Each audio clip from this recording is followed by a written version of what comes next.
live, but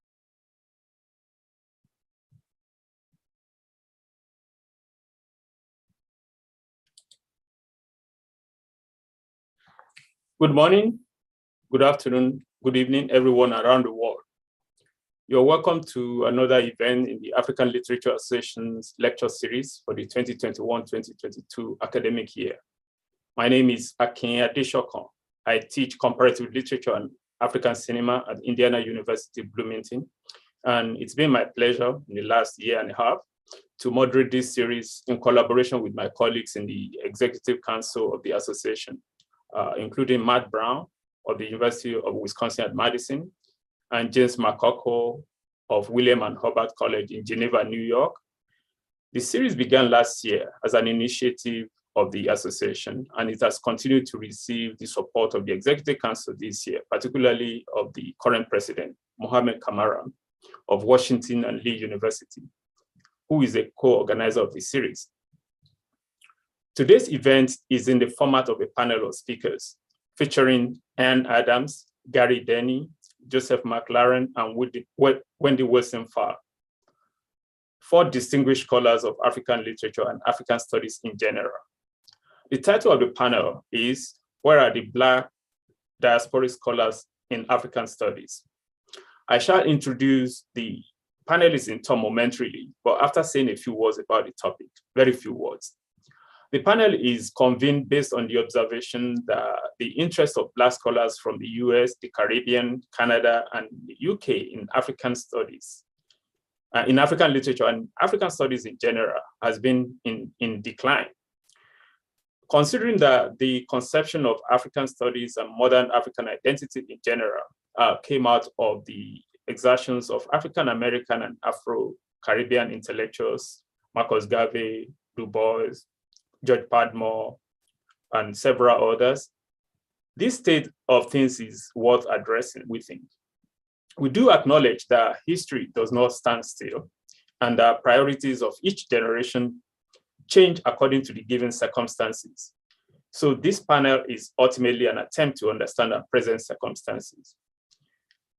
The panel brings together scholars from these regions of the Black diasporas to examine the historical and present context of these situations. And we're hoping that they will make their presentations based on the following questions or departing from them.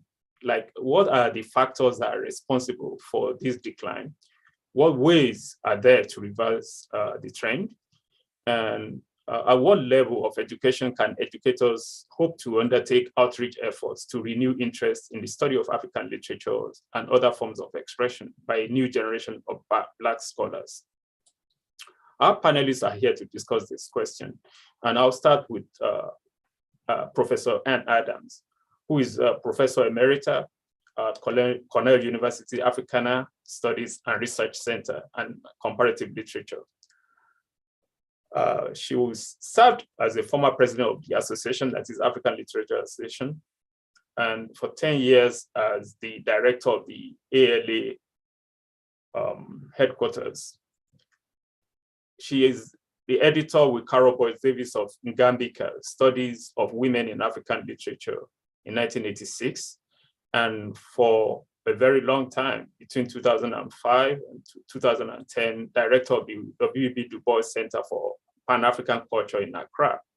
And at the time was simultaneously a visiting professor in the English department at the University of Ghana at Legon. So she was everywhere and really for a very long time. In fact, as a matter of fact, it was in Ghana, Accra, 1994, that I first met her in person. She's also an affiliate faculty member of Germany's Bayreuth International Graduate School of African Studies. So we start with Professor Anne Adams.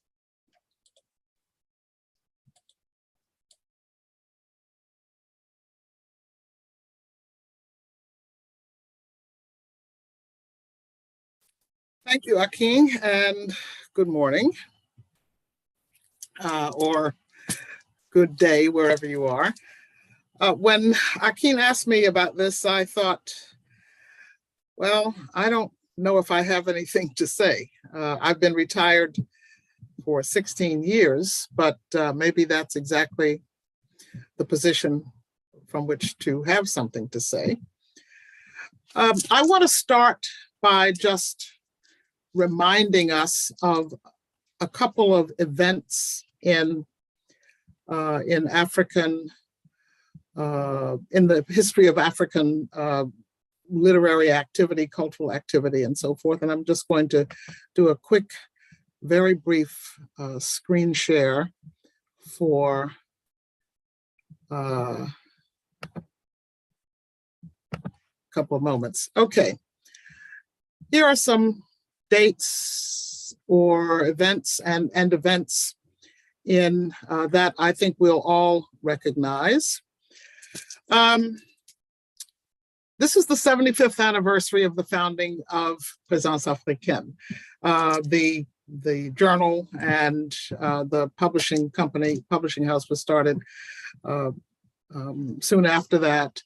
And this was founded, as we know, by Diop and so forth. And it was the Society of, I forgot the full name, but Société des Écrivains Africains or something close to that. So I had not been aware that this is their 75th anniversary. I don't know if there are any particular publications coming out or new editions coming out or not, but it was significant. Okay, in 1956, we had, hosted by Présence Africaine, the Congress of Black Writers and Artists in Paris. In 1966, also organized by Présence Africaine, there was Senghor's Festival Mondial des Arts Nègres in Dakar. The follow-up to that in 1977 was in Lagos and was called FESTAC, which was an acronym for Festival of African Culture. So I just want to remind us of these events in African literary and cultural activity because all of them involve diaspora. Whether in the name specifically or not, in fact, not in the name at all, but certainly in their meaning, Présence Africaine. And at this Congress in 1956, about this Congress, James Baldwin has written a wonderful article. In fact, just to get myself in the mood for this today, I reread his essay on that 1956 Congress in Paris. But the point I want to make is that all of these African cultural, African literary events involved diasporan participation. And then a couple of publications per se. In 1954, Richard Wright wrote Black Power, a record of reactions in a land of pathos. This was, as we know, Wright's memoir from his visit to Ghana in 1952, I think. It was Nkrumah's, it was still Gold Coast, but it was still influenced by, and he was hosted by Kwame Nkrumah. And then in 1960, there is Langston Hughes's publication called An African Treasury, articles. Why am I not? I need to scroll down. I can't find my scroll bar for some crazy reason here. Okay, this well. We find Langston Hughes's African Treasury, sorry. And then in 1972, and this is a publication that I had never heard anything about until about a year ago. I had not known that Toni Morrison had any African literature history, but she was the project editor for Random House of Contemporary African Literature, which was edited actually by our own Idris Marquardt and Leslie Lacey. Okay, So I just wanted to remind us of those events in African literature, because they all, as I said, involve diaspora participation. Now, if we get to the issue of scholarship, diasporans involved in scholarship in African literature, the history is very interesting. When Akin said a few moments ago that that African studies was promoted by people like Du Bois and others, that is certainly true, but African studies departments at American universities were not Pan-African inspired programs at all. They were rather, since academic departments are products of history, African studies in the US and in Europe too were post-colonial projects. In the US specifically, African studies were among what was considered in the 1960s strategic area studies. So it's areas that American scholars needed to engage in for development projects and politically to do what they could to enable to strengthen US political influence in those strategic areas. And so the languages and literatures, or the languages certainly in African studies departments initially were African languages, not the literature in European languages that many of us are engaged in. In fact, we don't find African literatures in French and English in African studies departments. In fact, we find what we find is social science disciplines in African studies departments. However, when Black studies departments were formed under pressure in US institutions, they were, some of them, like the one that I have worked in, Africana studies departments, which embraced Africa and her diaspora, and others were African American studies departments or had African American studies names, but also embraced African studies. But even in those departments, literary studies are a very, very small percentage. They are largely social sciences, but they also do music and dance, but largely social sciences. African literatures in European languages have been, from the beginning of their teaching in the US, and still are largely in the literature departments of those European languages, in the French department, in comparative literature, in the English department. And I want to say, speaking of English departments, I want to say with pride that Cornell University changed the name of its English department about 2 years ago to the Department of Literatures in English, recognizing that literatures in English are being written in many places, and just to make sure that the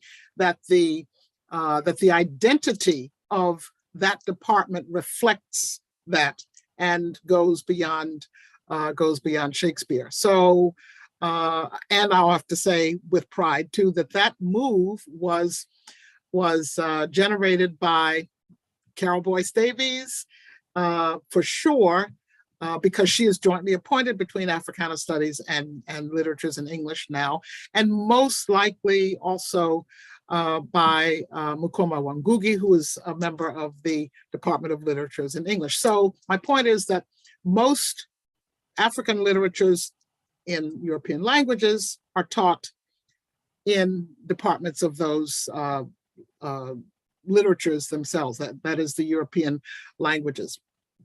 Now, as far as my own background is concerned, how I came into, well, first, I entered graduate school in 1966. And there were no dissertations being written at the time on, certainly on African writing.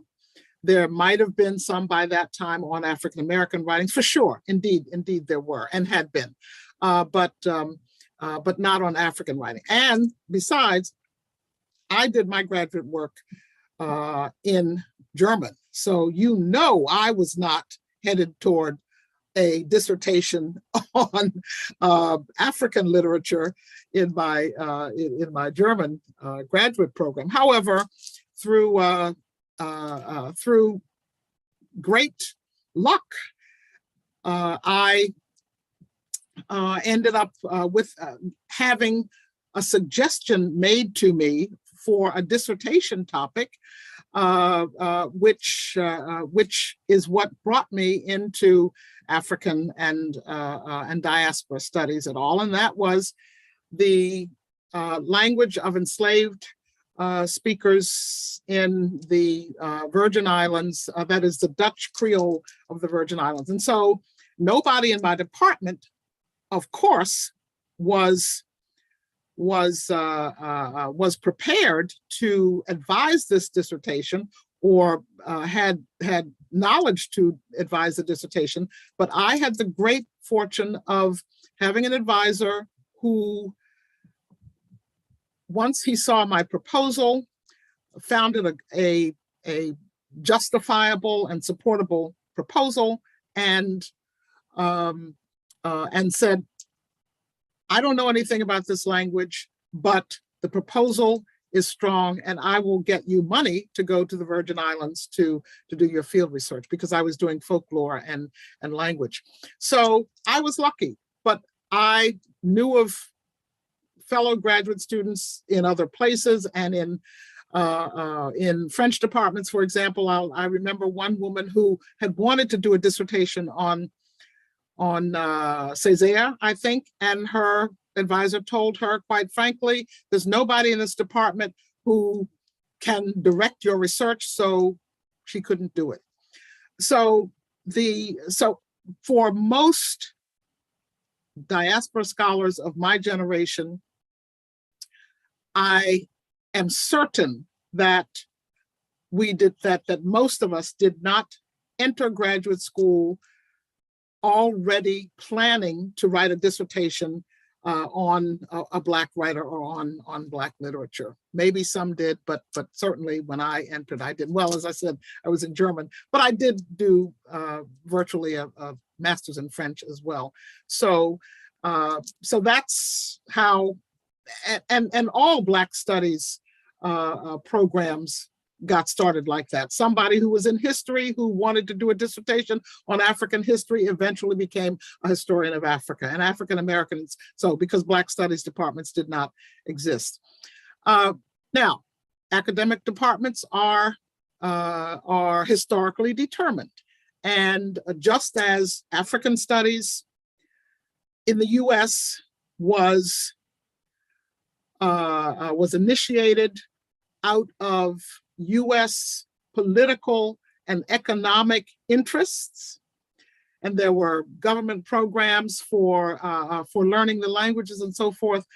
So just as those programs were historically determined, the situation today, I think, with African studies and particularly with African literary studies is also historically determined. I got into it because it was at a time in the history of being in my history of being an African American. I did not want to end up teaching German in Podunk University to Podunky students. And in fact, I'm going to just tell this one anecdote. there's a German honorary society, and in I guess my last year or so, I was being inducted as the president of that German honorary society. I can't even remember what the Greek letters are. But anyway, during that ceremony, someone came quietly into the room and whispered to the master of ceremonies that Martin Luther King had just been assassinated. And that was a moment of a crisis of conscience for me. That was when I said, what is wrong with this picture? Here I am being prepared to teach German in Podunk U, and real things involving people and events that matter to me are happening, and I am preparing. I'm on the road to using my little bit of intellectual skills toward nothing that matters really. And so I almost dropped out of graduate school then, but fortunately a sister friend said, no, that's not happening. Anyway, so I was lucky to get a topic that was supported by my director. But today, with Pan-Africanism being with Pan-Africanism having less of an attraction, quite frankly, to young diasporans, at least as far as I am aware. Just as studies on South Africa have receded now, studies or interest on the part of diaspora students in Pan-Africanism and in those connections. I mean, Africa is globalized just like everything else is globalized. And so, but also very important is that the disciplines themselves are having to reinvent themselves as a result of history. Everybody in humanities knows that interest, especially undergraduate interest in those courses, is waning, and so those the humanity and language or literature courses and literature dissertations are also having to reinvent themselves in a way that I think is wonderful, because the literatures are being integrated with other fields, art, music, and architecture. And so what I think the departments of literatures need to be flexible with is embracing or allowing their students to embrace dissertation topics and projects that go beyond the covers of the book. And I will use in closing the most wonderful example. This is the student who was the last PhD student I worked with, and what a great fortune it was. If you know Tsitsi Jaji, Tsitsi was, I think, officially in comparative literature. Her dissertation on her committee were faculty in French, Africana studies, and music.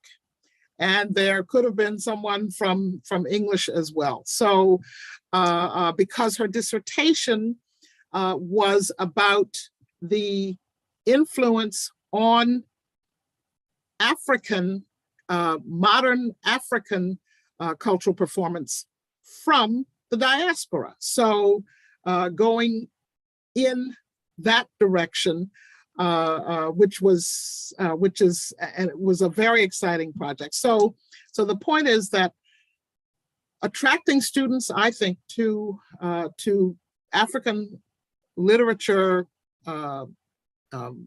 research and scholarship requires opening up what African literary studies are about, and engaging with and having interdisciplinary dissertation projects, because all of the humanities are, as I said, reinventing themselves. So that's my experience, my take on the situation, and I look forward to discussing with my colleagues. Thank you. Thank you. That's very helpful, and actually good to end with Titi, who is we sort of overlapped, and I remember that she actually has to spend some time with you in Accra at some point, right? Yeah. So anyway, so we'll go to our next speaker, and that's Garrey Denney, who is an associate professor of history and the coordinator of African and African Diaspora Studies program at St. Mary's College of Maryland. He teaches courses on African, African American, and Caribbean history. After completing his bachelor's degree in English and history with the highest honors from the University of the West Indies, Dr. Denney went on to earn a PhD in history at Johns Hopkins University. His key publications include One King, Two Burials, The Politics of Funerals in South Africa, Flames of Race, Ashes of Death, The Reinvention of Cremation in Johannesburg, and Sacred Places and Racial Homilies, The Genesis of Segregation in Johannesburg in South Africa. So he's an expert in South African history as well. In February 1990, as apartheid entered its final days in South Africa, Dr. Denney achieved the signal honor of his life, as he says, becoming a speechwriter for Nelson Mandela, of all people, in the fight to end racial oppression in South Africa. Dr. Denney has taught at universities and colleges on the African continent, the Caribbean, and the USA. So Garrey Denney, your turn. Thank you. Thank you so much for that welcome. And my greetings to everyone, wherever you might be. And I was quite fascinated in listening to Anne's overview of the genesis of African studies in this country and so on. And I would like to basically take off from there, because as that short skit of my bio notes, I am pretty much a diaspora person, working in South Africa, doing research in South Africa, living in the United States, born in the Caribbean, and so on. I have been everywhere across the diaspora, and so on. But one of the things that I think is important, given the topic, the idea of the decline of African diaspora peoples within African studies, is the issue of time, because as Anne observed, she began, her graduate work in 1966. And I entered graduate school in 1987. And whereas in 1966, Anne was not certain that she's going to be doing any PhD in African literature per se. In 1987, I am absolutely certain that I'm going to be doing a PhD in African history, and more specifically on South Africa. And so what this has to do with our topic, it demonstrates the importance of time. What happened between 1966 and 1987? Well, in 1966, Mandela is only 2 years in prison. And apartheid is still very much, the strongest demonstration of racial oppression anywhere in the world.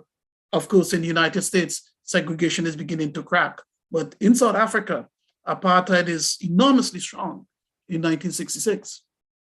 By 1987, when I entered graduate school, we have a sustained fight taking place between those who are seeking liberation and those who are trying to prevent Black liberation in South Africa. So the transformation of the world between 1966 and 1987 is perhaps one indication as to why someone like myself could enter African studies and African history in a manner that was perhaps unavailable to scholars, of the diaspora some 20, 30 years earlier.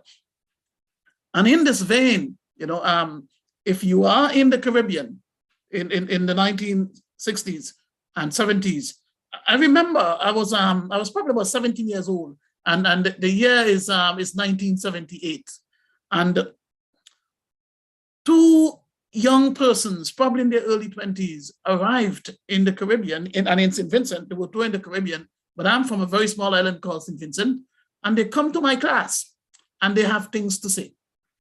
And they speak of, just atrocities committed in South Africa 2 years earlier, where in 1976, about 1,000 plus African kids between the ages of, 10 and 15 were murdered by the South African police, shot dead in what became known as the Soweto Rebellion. The first person being shot is a young boy by the name of Hector Peterson.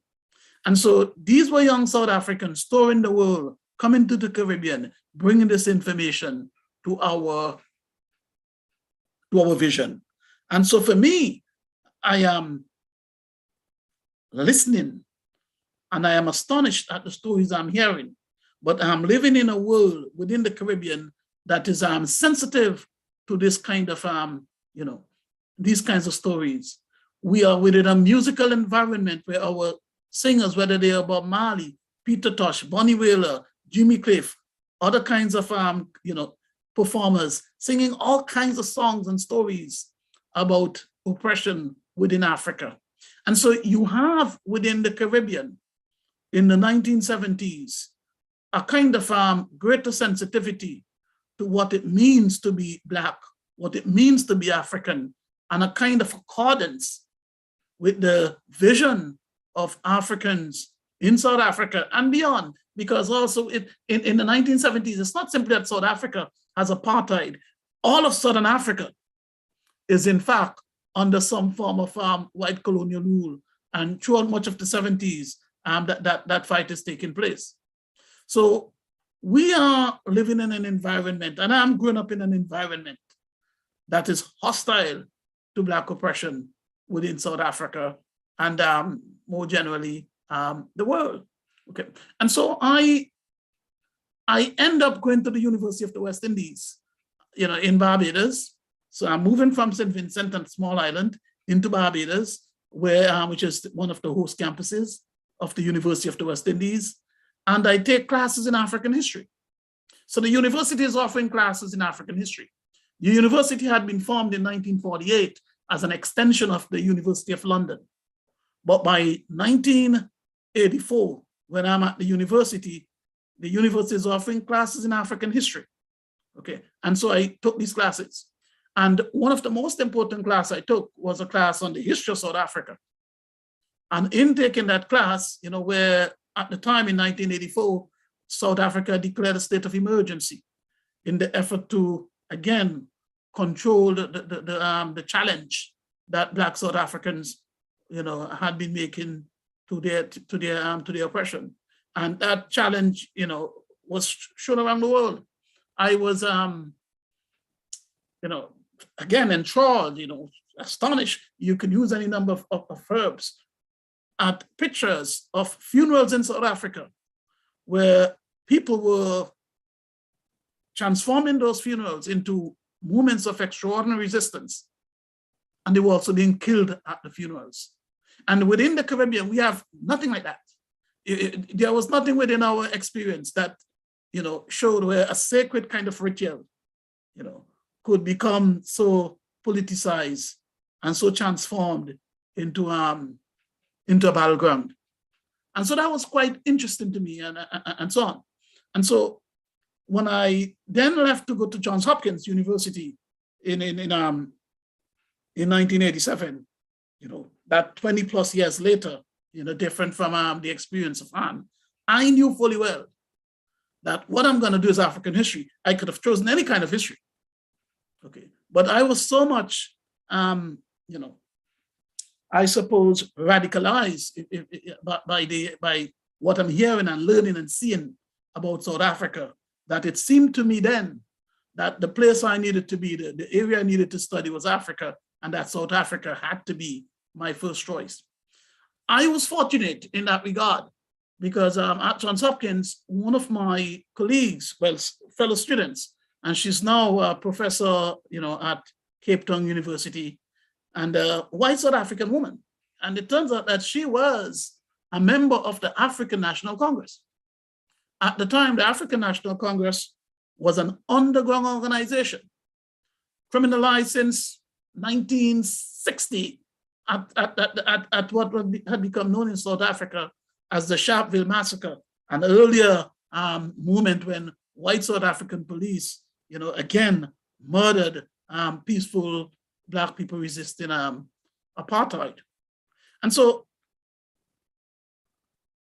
I joined Carolyn in South Africa in 1989 and lived with her and her husband. And as a member of the African National Congress,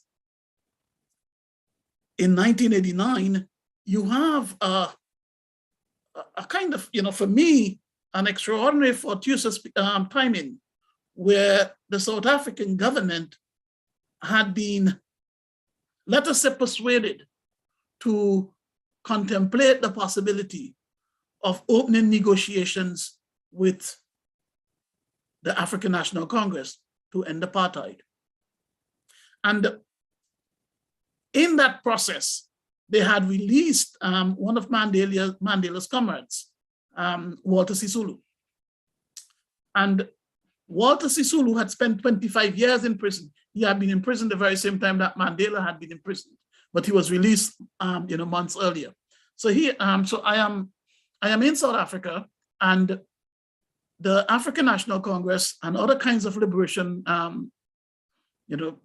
agencies or institutions, churches, civil organizations, etc. They set out to have a conference for a democratic South Africa, a massive conference. And the keynote speaker for that conference would be Walter Sisulu. And Carolyn Hamilton was asked to help put together a speech for Walter Sisulu, and she drafted me into that process. And so we wrote our first speech, not for Mandela, but for Walter Sisulu. And we would write several speeches for Walter Sisulu. Having written for Walter Sisulu, presumably having done a decent job, when Mandela was released from prison, we were also drafted in to become a speechwriter, to become Mandela speechwriters. So in a sense, to understand one, how I entered the business of doing African history, and secondly, writing for Mandela, you really have to go back to the circumstances of the 1970s within the Caribbean and also within the struggle in South Africa and the global environment that was much more accommodating to supporting Black resistance in a manner that was perhaps less so in the early 1960s. Okay, and to understand how I would write for Mandela, in part it has to do with that the existence of a Department of History at Johns Hopkins University that allowed me to pursue a PhD in African history.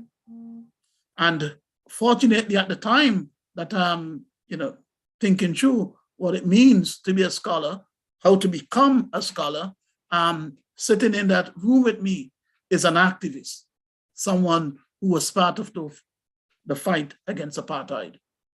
Okay, so when I entered South Africa, I was therefore doing two things simultaneously. I was working on a PhD, but I was also within the first couple weeks or so, beginning to engage in that struggle to help, I would say, create the rhetoric of freedom, or find a language that Mandela and others could use, in the battle to bring apartheid to an end. So it seems to me that when we think about the processes through which people come to African studies or do not come to African studies, we have to give some weight to the specific environment that exists at the time, that there are multiple paths which one might use to come to African studies. Okay, and those paths in the 1960s and the 1980s are perhaps different from the paths that exist now. So I think that's a key point, that the paths that drove people to African studies in an earlier era, people within the diaspora, that those paths are not necessarily identical. And I do think that there are two things here which are really quite important. One is the politics of identity, that sense of Pan-Africanism, that if you're in the Caribbean and Black people are suffering in South Africa or Angola or Mozambique or the United States, that meant something to us, that we were part of that, we suffered too. Okay. And second is is really, the way in which the struggles themselves are being conducted within these arenas of combat. So in the United States in the 1960s, of course, we have the civil rights movement, and we just heard earlier about the assassination of Martin Luther King. This had a massive impact on the Caribbean as well. And of course, the Soweto uprising, which brought South Africans out of South Africa, spread across the world to make people aware of the atrocities being committed against Black people just for being Black, and so on. So we're in a new moment. We're in a new world. Okay, and in this new world, it seems to me that we have to, to recognize that the challenge for the maintenance of this sense of Pan-Africanism is greater than ever before, because the kind of racial distribution of power that was so unbalanced in the 1960s and previously, that is really not the same today. That by and large, in the Caribbean certainly, we have Black governments. Many parts of Africa, we can see the same thing. And of course, no one speaks of nirvana within the United States, but we do have, we have made some notable progress. So that's why I think the challenge lies, to understand, that a necessity of Black, a shared Black identity, that remains. But the challenge that, to activate that identity, that in the end has a kind of, I would say, a gravitational pull, pulling people towards African studies, that is perhaps less so than ever before. And that's where the challenge is really today. Thank you.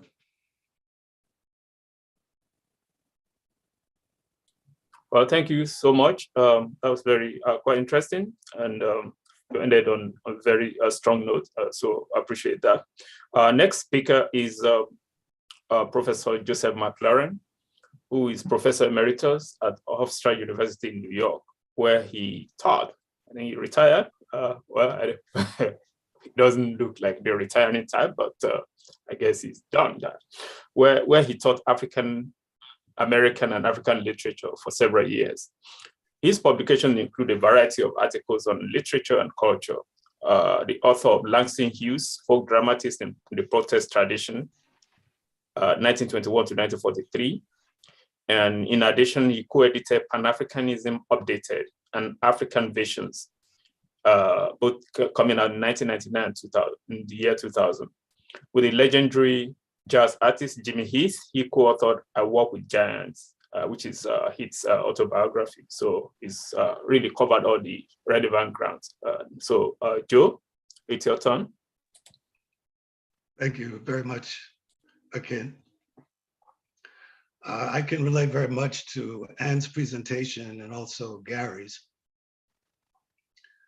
I would say that the topic in general, when Akin presented the topic, raised a lot of issues for me.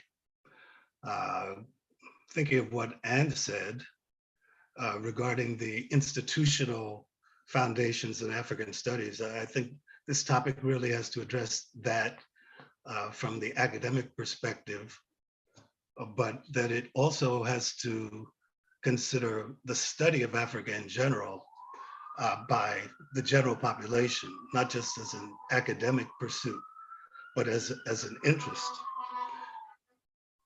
Garrey's presentation was also very inspiring for me in that the anti-apartheid movement was one of the motivating forces for my getting into African studies, but it's even more broadly. I wanted to also address this conceptualization idea of the African diaspora. Ken had mentioned the geographic spaces in his opening comment. And I think he also wanted to include South America and Brazil and Central America and Asia and other parts of Europe as well, considering the diaspora as an expanding conception and involving these other locations, and especially wanting to understand African diaspora scholars emerging out of Brazil, perhaps in particular, not that I'm going to speak to that. But I think also part of this question that Akin has proposed for us has to do with whether or not African Americans, for example, have lost an interest in Africa, and thereby relating it to institutional connections at universities and academia.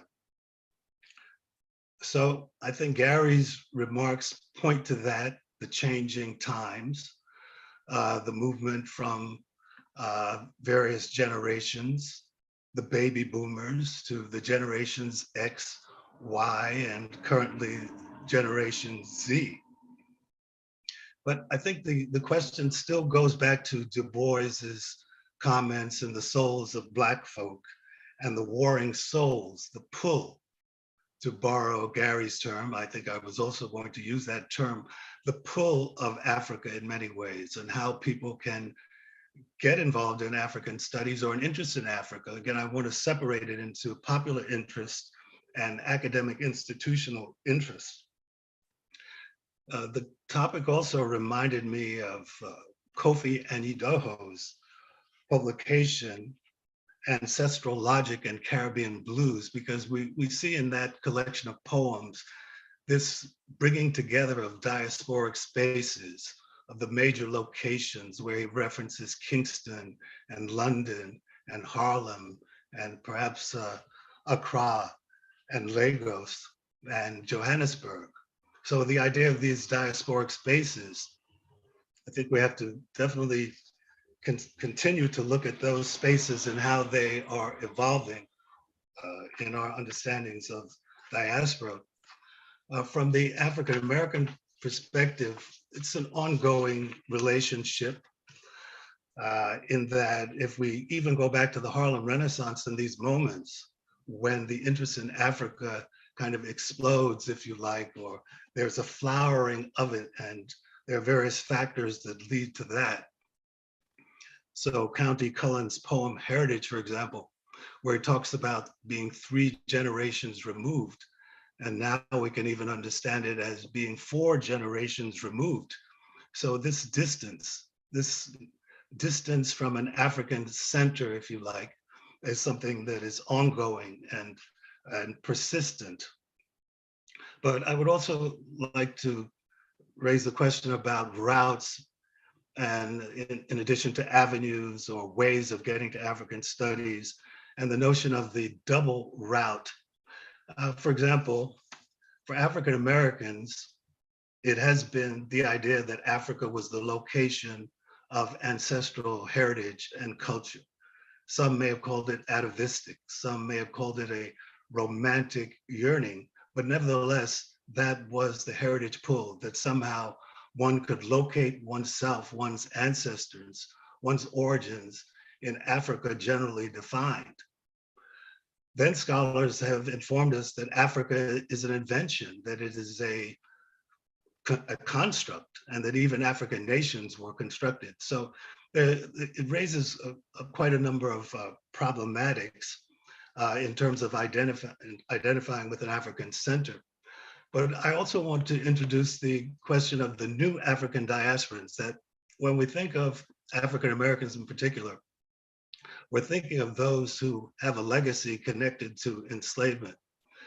And I heard a recent presentation on one of New York University's internet or website forums where they were speaking about reparations, very much a political issue for African Americans, and that those who would receive reparations, if they were African Americans, in quotes, had to be able to trace their ancestry to someone who was enslaved.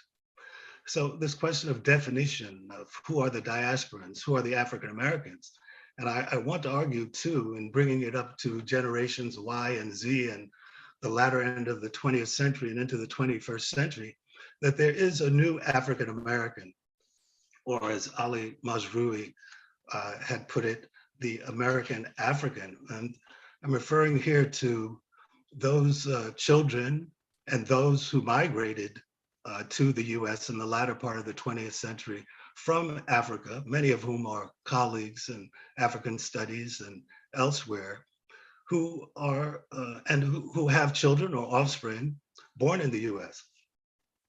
So these children, these products of African migration, if you like, the Obamas, if you like, they represent a kind of different conceptualization or a new conceptualization of a diasporan, or what it means to be an African American. And the question I often would pose for that generation and that cohort would be, to what extent have they become African Americanized or diasporized, if you like?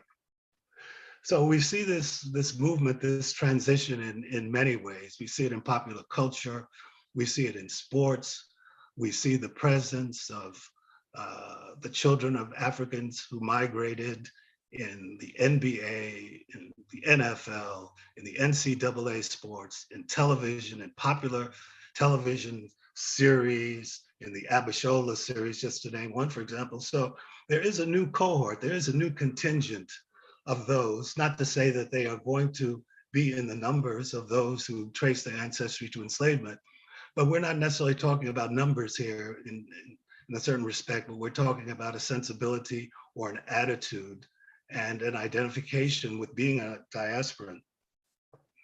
The other part of this is, to what extent do continental Africans look to the diaspora as a place where their ancestors or descendants reside as well? In other words, if African Americans are seen as, and Caribbeans as well, are seen as looking back to Africa as a homeland, to what extent do Africans, as a result of slavery, see the diaspora as a place where their ancestors were brought, where they can locate an identity as well in a diasporic conception? And this, of course, is going to relate to the literature. But I want to turn a bit to my own getting into African studies and how that happened. And it really is about the pulling of the coat, the pulling of the coattail. For me, it was an association with colleagues. Well, when I taught at Mercy College, I had colleagues who were interested in African studies. Roger Gocking, for example, the historian, the Ghanaianist, pulled my coat. And I want to use this concept of pulling one's coat, of bringing someone in, of pulling someone into the idea of African studies. He told me about the ASA and the New York African Studies Association. So I had not, like Anne, focused as an undergraduate or as a graduate student, particularly on African studies. But as a professor, I kind of self-taught, I was self-taught in many ways, or I merged or migrated to African studies by developing courses and by being influenced by colleagues at institutions, those who pulled my coat. And then it was for the ALA. And we although we're talking about African studies in general here, I'm certain that we're focused on the literary aspects of it and the pull back to African literature by diasporans. And I have to really credit Neville Chunu, the South African Neville Chunu. We were graduate students at CCNY. We studied creative writing together under the writer Joseph Heller.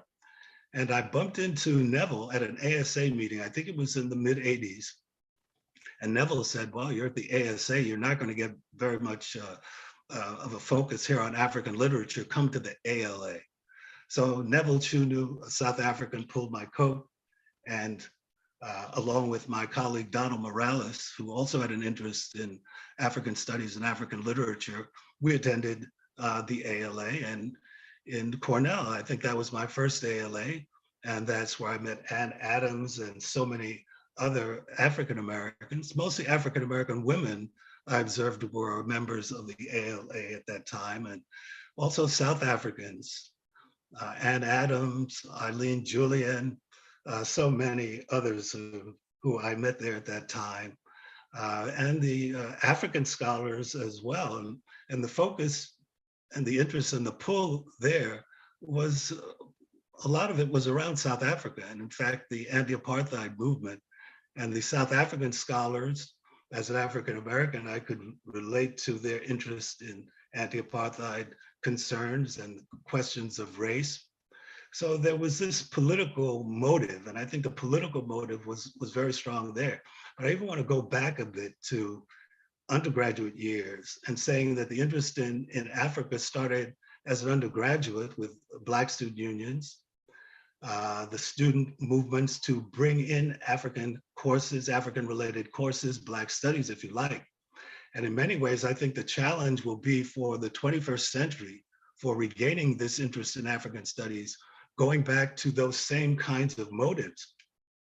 If these courses are in fact in decline, and we know the humanities in general is in decline, we know that English departments are shrinking, that foreign language departments are shrinking, and especially as a result of the economic collapse after 2008, we've seen the shrinking in the humanities.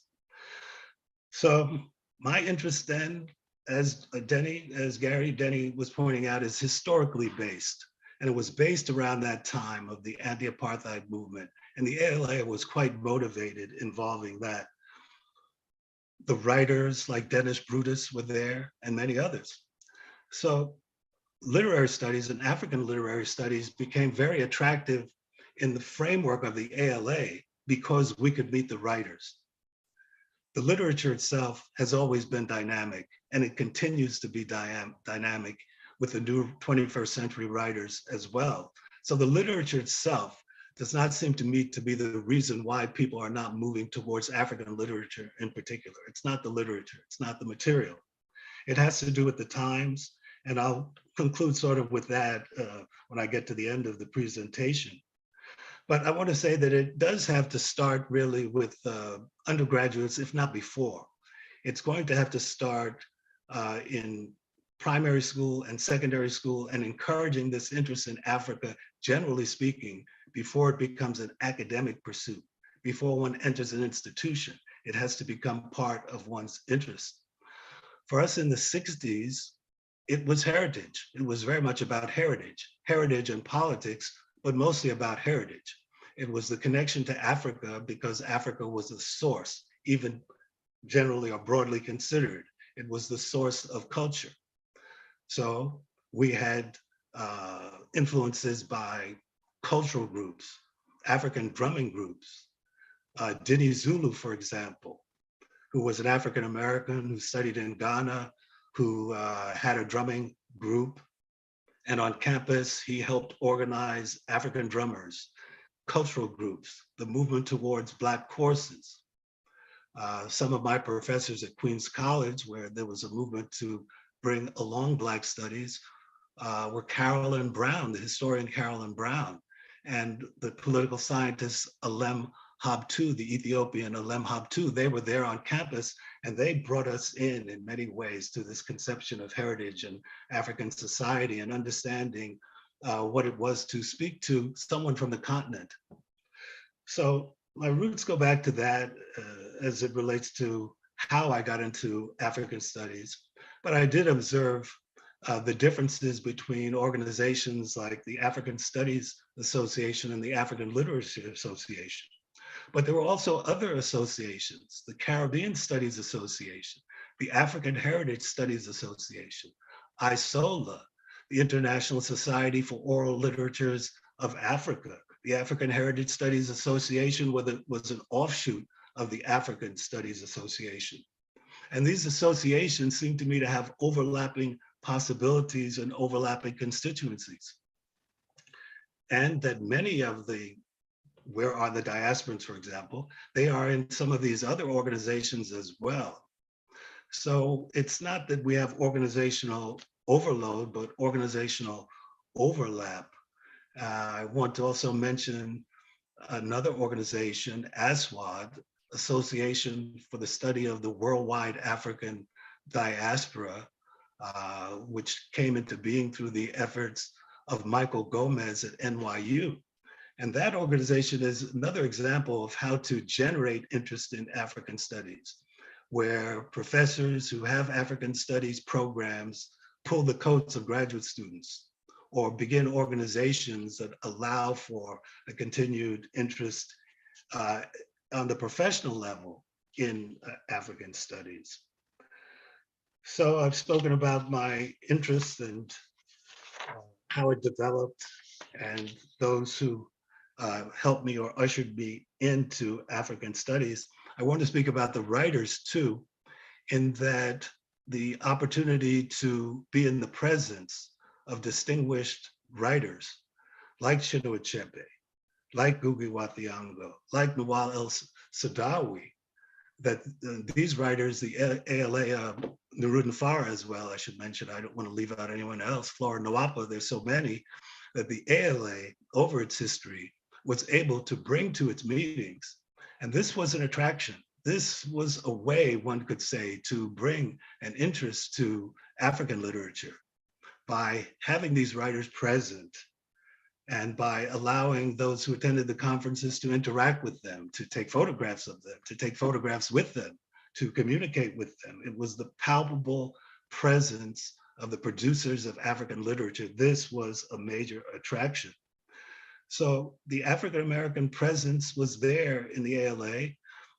The waning of it may be a result of time, as Garrey pointed out, but I remember, of course, and know Eileen Julian and Janice Mays and Deborah Boyd and Mildred Hill Luban, who was an African-American president of the ALA early on.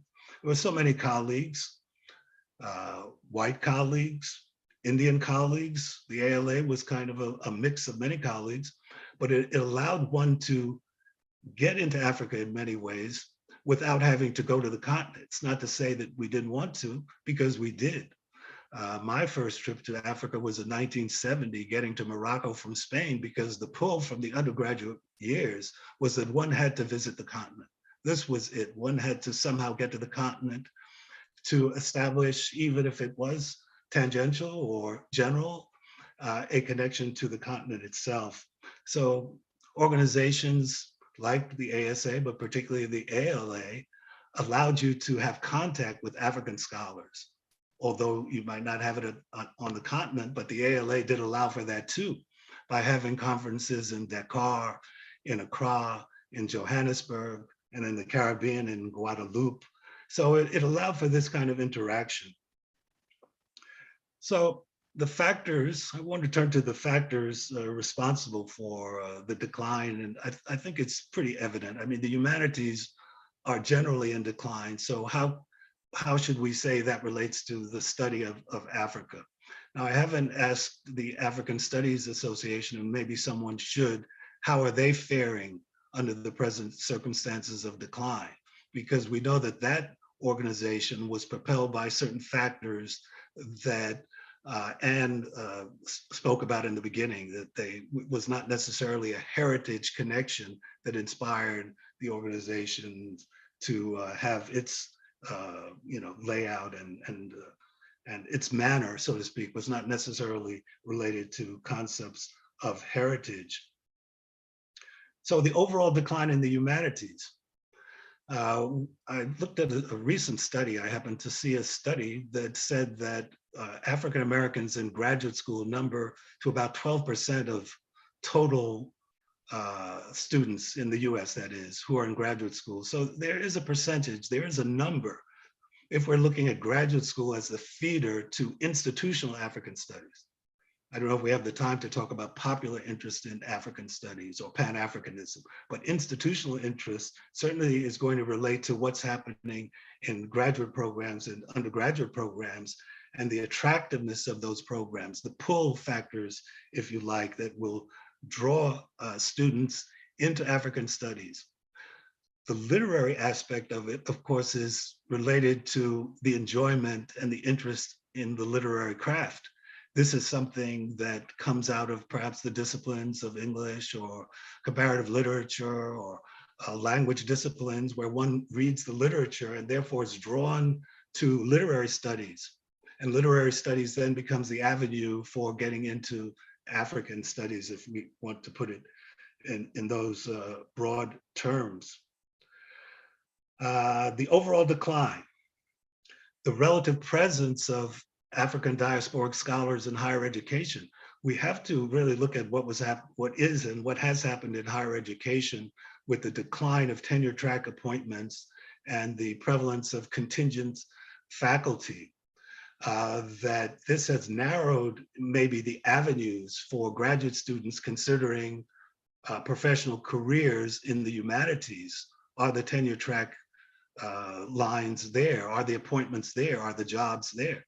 Even when I concluded graduate school in 1980, they were saying that the jobs were not necessarily going to be there in the humanities.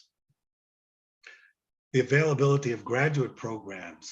This is something that we really have to take a look at. I know there may be people out there listening who are in larger programs, larger centers of African studies, and they have to really ask this question of how they can continue to pull the coats, how they can continue to bring people into their programs, and what are the avenues and the routes, if you like, for bringing younger scholars into African studies.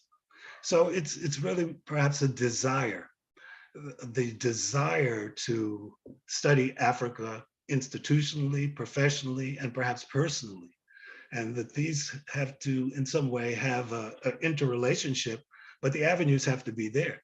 If the institutional routes are not there, if the graduate programs are not there, if the faculty, if the courses are not there, how are students going to get into them? And then we have the dilemmas now that we're facing. I mean, one can get into African studies through the variety of disciplines that are out there, that we see in the ASA, for example, from history, political science, economics, film studies, ethnomusicology, the fine arts. So if one has a graduate interest in these disciplines, a way of moving it in, of kind of gaining entrance into African studies through their particular discipline, this is something, this is a route, this is a way. But I think there's a larger societal issue as it relates to heritage. I know for me, heritage was always an important interest in linking to Africa. I know when I arranged for my daughters to make their first trip to Africa, they went to Ghana, and it was there that I had asked Ann Adams, who was there at that time, to connect with them. So again, it's the connection. It's this idea of heritage. For many African Americans, I think it's going to be heritage. We're in the age of DNA findings of heritage. So perhaps in the 20th century, one had to find heritage in certain kinds of ways, locating it through travel, locating it through different ways, through roots, the program Roots, through Ali Mazroui's The Africans. Now one can do DNA matching and say, I have an African ancestor. One can locate an ancestor by nationality, if not by ethnicity. So how does one connect? How are these avenues for allowing Generation Z, Gen Z, for example, to connect? How can the new African Americans or the new African diasporans, those descendants of Africans who migrated here in the latter part of the 20th century, how can they connect? How can they also allow us to see different perspectives? And how has this been explored by the new generation of African writers, many of them who write out of this African diasporic sensibility? I'm thinking of some of the influences. I wanted to also mention Abiola Irele and Isidore Akpehu as strong African scholars who influenced me in various ways. But Isidore Akpeyo comes to mind as a writer in his novel, Call Me By My Rightful Name, where he creates an African-American character. So a continental African writer, scholar, envisioning an African-American character in a novel, and other writers like Benjamin Kwache, the Ghanaian, and Okan Dibbe, and Adichie, and Mwe, and Giassi, and the other writers who are coming along who are writing in the diasporic vein. So these writings in the diasporic vein are not really a dilution. It's not really a stretching of African literature, but it's an expansion of African literature. And it's going to be maybe a challenge or a question of how do those reared in the conception of African literature as defined by writers coming out of African nations, how are they going to look at these African diasporic writers who are giving nods to their nations, who may be in the UK, who may be in Brazil, who may be in France, who may be in Spain? How are they going to look at these writers who may be talking more about, or if not more, reflecting on their diasporic presence? Many of the foundational African writers, for example, like Achebe, Gubi, and certain others, resided in the diaspora or in the diasporic space or in the US, should I say, and perhaps had the opportunity to write novels that in some way replicated or showed their literary imagination in relation to the African-American diasporic space. So how they address those. Certainly these writers, these new generation writers have dealt with that. And they will undoubtedly continue, and we are seeing it. We are seeing the writing simply emerging and blossoming. And the way these writings now are going to be considered as African diasporic writings or African literature extended. So to challenge really this conception of how to bring people into African studies, whether in a popular way or an institutional way. In the US, we're up against it if we are considering the movement of some political structures in general. If it was a political imperative for me and others that brought us to African studies, like the anti-apartheid movement, we weren't so much concerned with what was happening politically on the ground in Africa in the 60s and other countries, for example, or what happened after independence or neocolonialism. The interest wasn't so much there as the broader political interest. I'm speaking for myself, I should say. But South Africa was that larger pull. What is the larger pull today politically?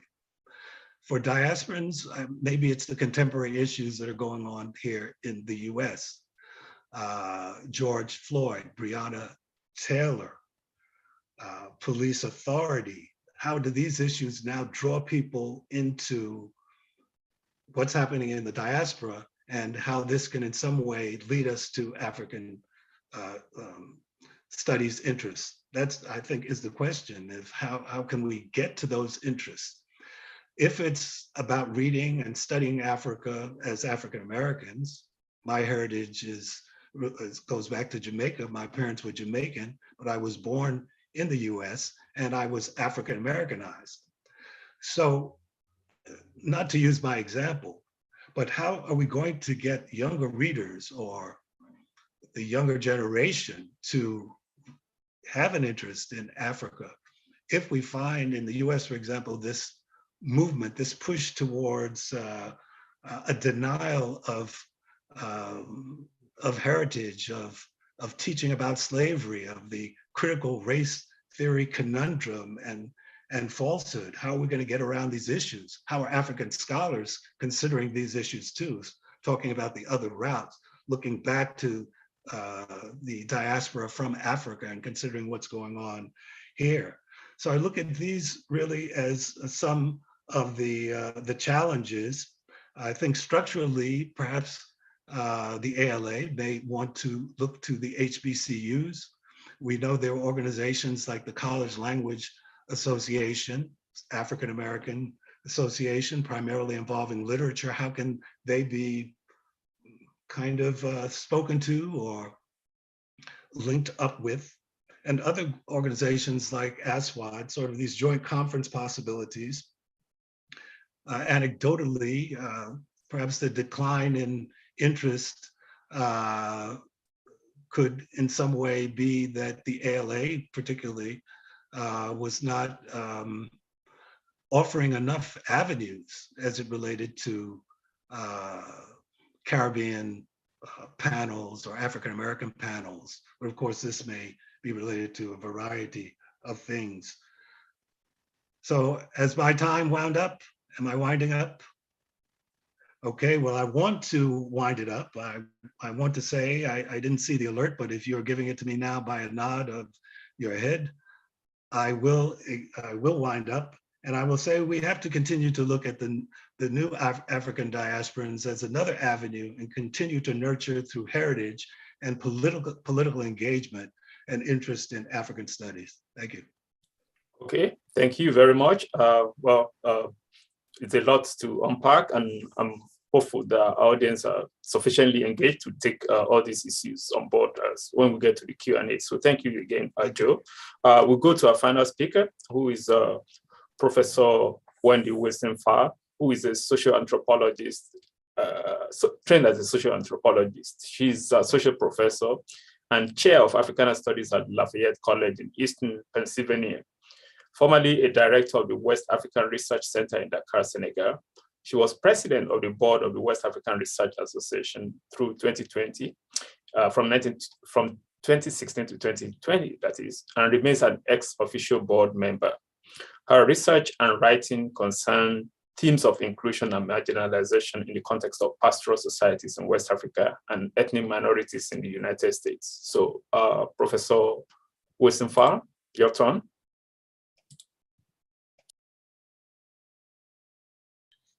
Thank you so much, Akin. And I want to say thank you to the organizers of this panel and to express really my appreciation to this opportunity to be with colleagues who are looking at issues that concern me as well very, very much.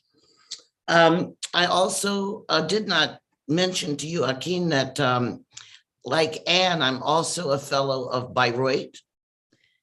And I also didn't mention that a book that I published in 2015, Memories of Madagascar and the Slave Trade, deals with this question of identity with particular African or Indian Ocean histories among a segment of the African American population.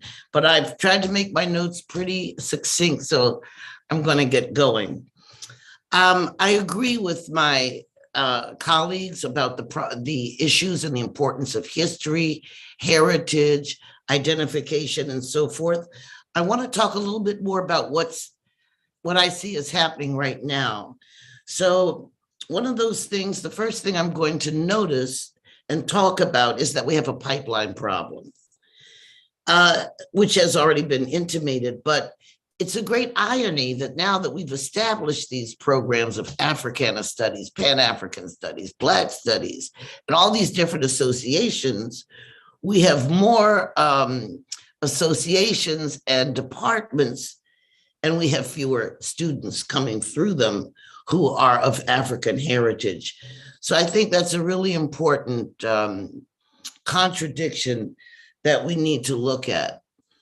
I'll also say, just to get started, that now there are a lot of grassroots, non-academic efforts to talk about Africa and relations between Africans and Afro-Caribbeans and African Americans that are coming from younger generations. So I will start out with talking about ADOS, which is the Association of Descendants of Slaves, who I think Joseph McLaren sort of alluded to, who tend to be more exclusive and a little bit more even xenophobic in their view.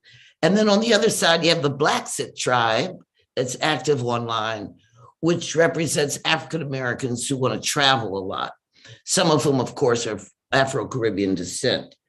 And then you have a YouTube channel called The Grapevine.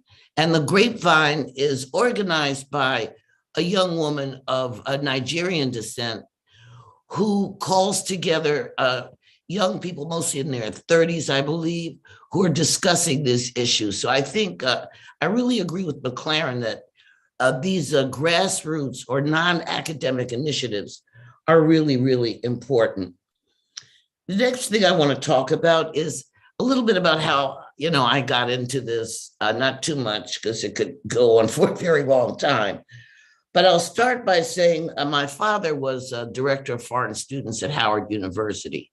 So I had the advantage of meeting African students and Caribbean students when I was very young, and also being at an HBCU. And an HBCU community has very special potential, I think, that we should pay attention to.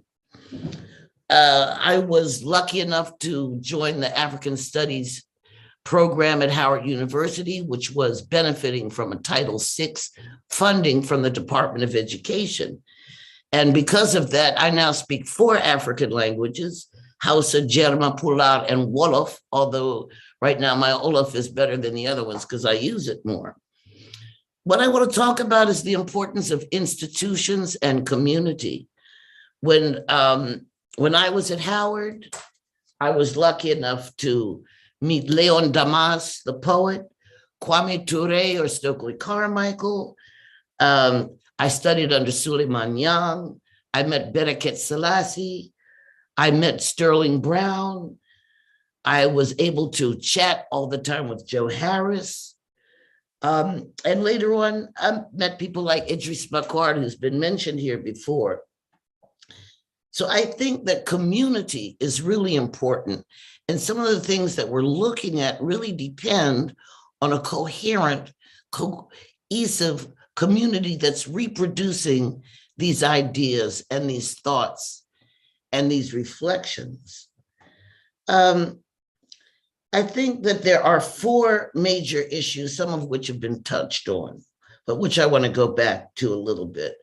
The first is the socioeconomic factors that are keeping students of African descent out of college or out of African studies programs. And I would include where they grow up in terms of what are the facilities and the level of the quality of instruction in their high schools, the desire, particularly with the new African diaspora, to mostly make more money, the pressure from their parents, the bad image of Africa, which remains in the United States like an Achilles heel, and pressure on the Black community to integrate and to perform what I would call Americanity. There's a great pressure for people of African descent to perform and demonstrate that they are very mainstream and very fluid in mainstream culture. I would add to that the increasing isolation of the United States. We have to face it. I was recently in Senegal with the study abroad program, and we had a speaker, Mr. Ngom, who talked about youth associations. And I really felt bad for my students because he named all these different places in Europe, in Africa, in the Southern Hemisphere, where young people were talking to each other. Our young people are exceptionally isolated, in spite of the fact that we have such internet access.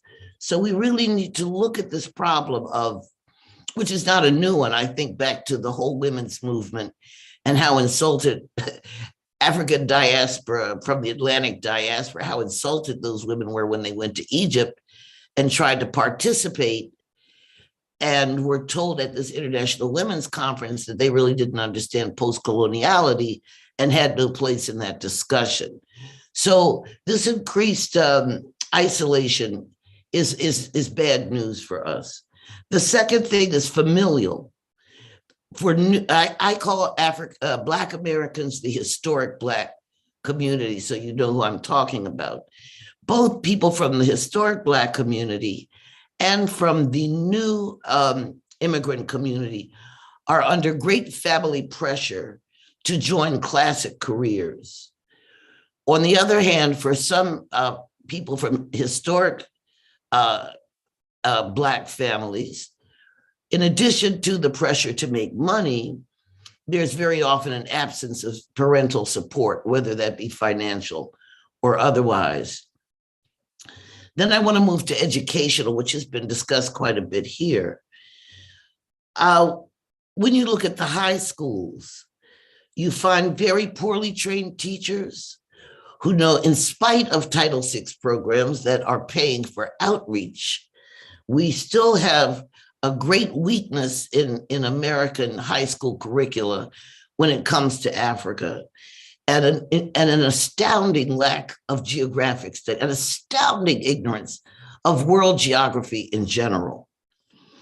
And then societal, as ADOS is an indication of, the United States has become increasingly inward looking, and African Americans are not at any particular advantage in avoiding this kind of xenophobia that's taking over in the United States.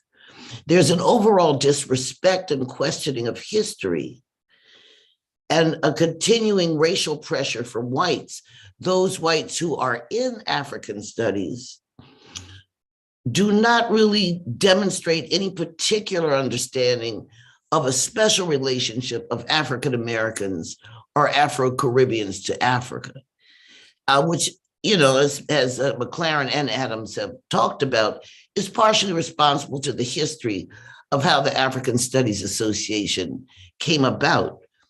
And Africans themselves and African immigrants are in an awkward position because they find themselves in between white Americans and African descendants, let's say in the diaspora, wherein white Americans mediate that relationship very often. And the African professors or students are caught in between maintaining a polite and productive relationship with their white professors, in particular, or their white colleagues, and at the same time empathizing and communicating with members of the African diaspora in the Atlantic. So I think we just have to face those things and name them for what they are. I think that one of the things that we really have to look at is how people in other fields can become more aware of the importance of Africa. As what they say, what is it, something, a rising sea, some floats all boats or something, I don't remember exactly what the saying is, but certainly the students are in engineering, the students are in finance, the students are in media, the students are in dental studies, law, medicine. All of those students would benefit to know more about Africa. Africa, now 30% of the African-American community is made up of recent immigrants. So even though African Americans may feel outside of certain networks, there are other people who are actively participating in these transnational networks, particularly young people, particularly, for example, Nigerians, but also Jamaicans, Trinidadians, lots of people who move from one community to the other. I'm feeling a little rushed because I'm the last person. I'm running out of time. I see people are already thinking about questions. But the importance is that we are isolated and we need to fight that isolation. You know, I don't consider myself a particularly violent or separatist person, but I'm going to mention Malcolm X, who talked about the confusion of staying in a burning house. There's no reason for us to throw our furniture into the burning house. And there's no reason for our young people in our African heritage communities to remain isolated while the rest of the country is drifting towards that sort of isolating perspective. I know at my own school, the number of students of color who get to go on a study abroad trip is very small. They don't have the money. So in terms of tangible, material, identifiable problems and objectives, I think we have to think about, number one, incentive, and this goes back to what Brother McLaren was talking about in public schools. What is being said about Africa? Has it really changed that much in the last 15 years? What do we need to ask for or push for in the public school sector so that students are better informed? What kind of incentives are students in high schools getting to learn about Africa? Do we even know that some of the world's fastest growing economies are in Africa? Do we know that the biggest world global market for cell phones is in Africa?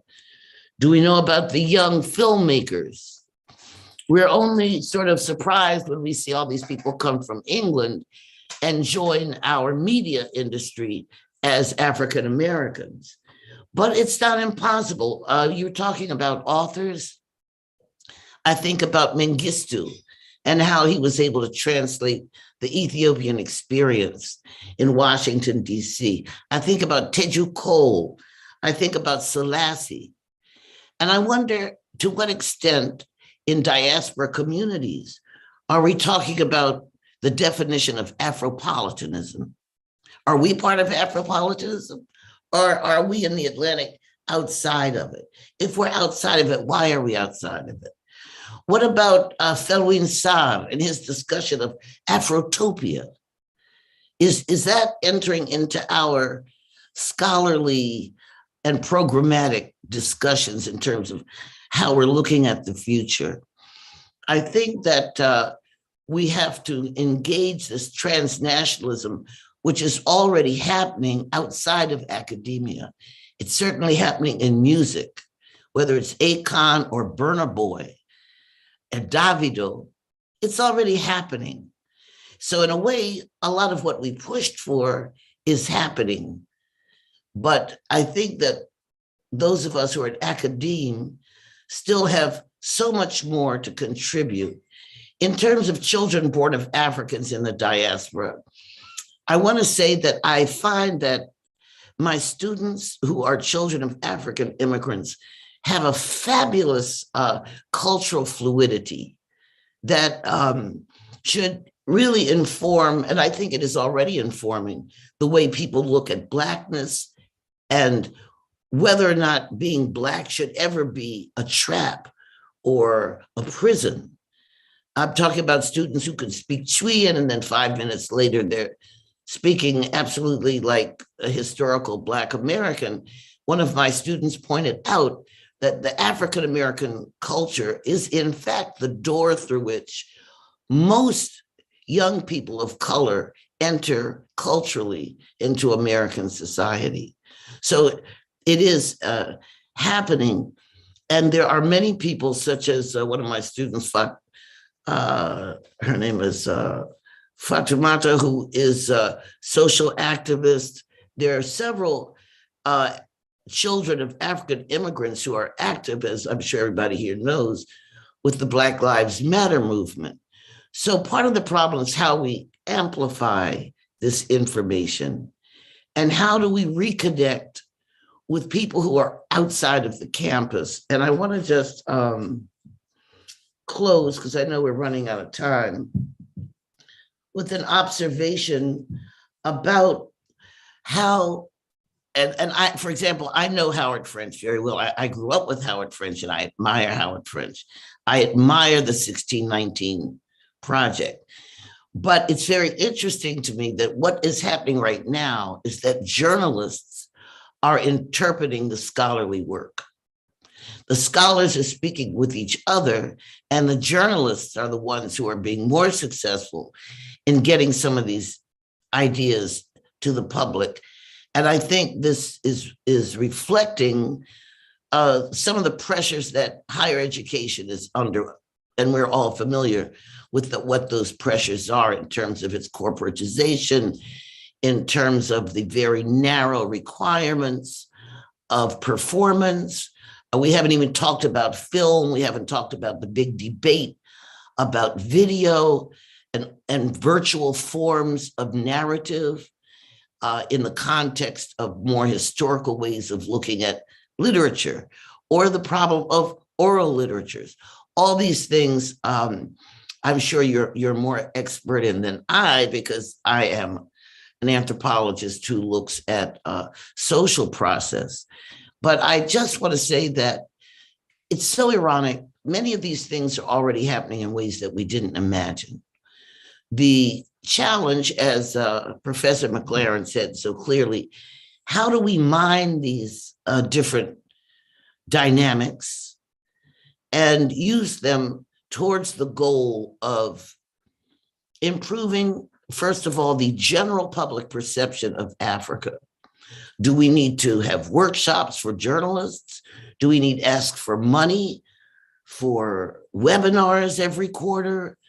And how do we somehow make our concerns known to places like the Carnegie Corporation and elsewhere in terms of what is happening on the K through 12 level that still does not succeed in budging a 19th century perceptions of Africa in the richest country in the world, which is a terrible dialectic to have to live with. So thanks very much. I'll be happy to answer questions.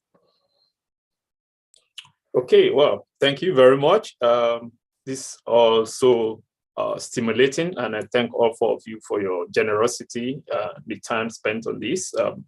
It's quite, it's not easy to summarize any of this, but it's so stimulating. And as I said at the beginning, because of the nature of the topic, and also because of the scope of the panel, it's more helpful for me to just be a moderator rather than ask my own question. If at some point I think I might want to pitch in, I'll do so. So I'll just look at a couple of questions that have been coming in from my audience who are really very engaged, and they are similarly quite stimulated.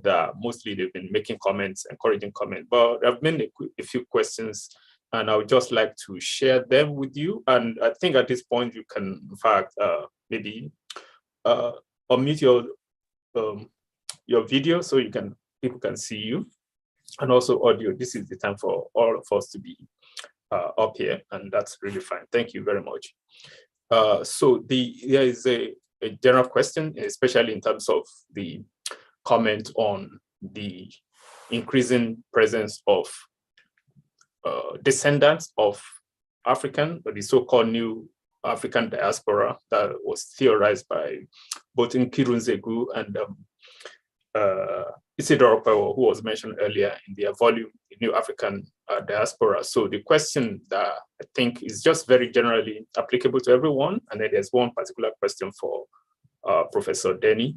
So the general question is, what role can and will the current generation play in the rekindling of interest in Africa? My sense is that in many ways you've all addressed this, but especially because you all have a way of sort of coming to the current situation and really expanding and taking advantage of ideas and motions that we weren't thinking of before. So, but if you maybe have a specific questions or specific responses to this particular question that you think you want to add to, especially from the point of view of not so much those who are like big figures like Knan or Davido and Wassan Shire and all those other figures, but maybe in terms of institutions, if you think of specific responses about this, we can take that.